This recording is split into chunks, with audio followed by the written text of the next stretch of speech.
how does one determine the moral character of an act?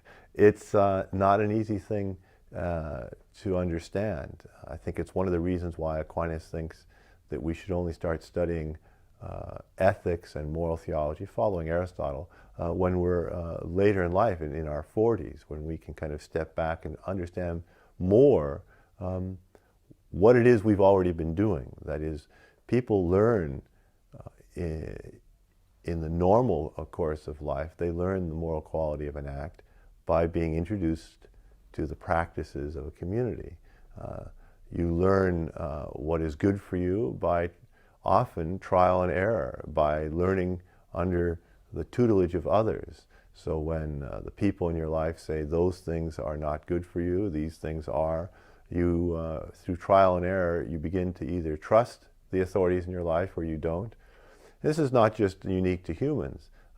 Other higher animals pass on this type of wisdom, what's good, what is evil, through a kind of apprenticeship in, if you look, for example, in a herd of horses, the alpha female will teach the young what plants to eat, what plants to avoid.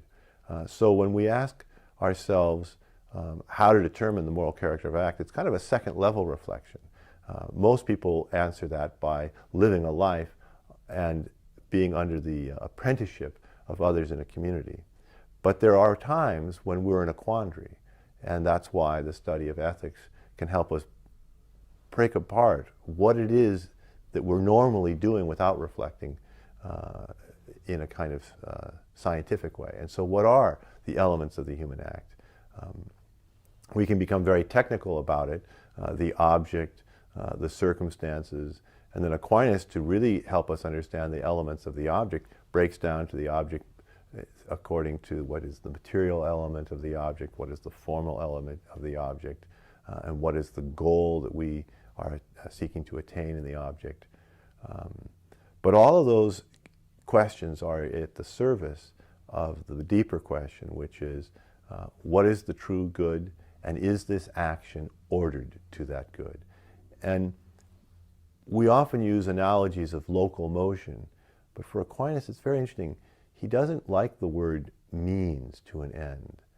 He doesn't often use it. He rarely uses it, even though often in English he's translated as describing, as using a term and it's translated as means, but actually what he uses is ad finem, acts that are ordered to the end, acts that participate in the end right now.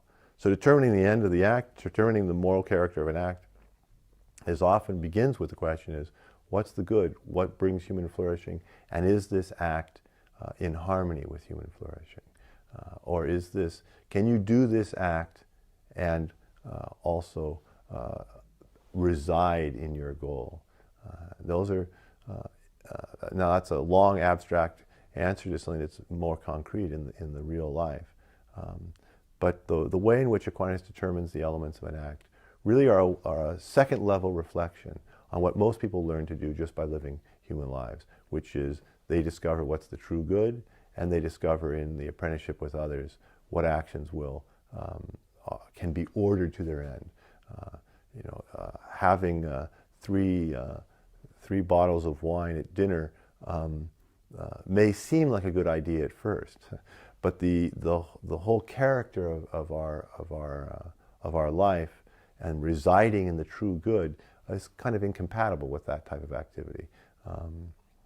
We can go into greater detail, but that's kind of more the general notion. You determine the goodness of an act by whether it can be ordered to your flourishing and the components of your flourishing.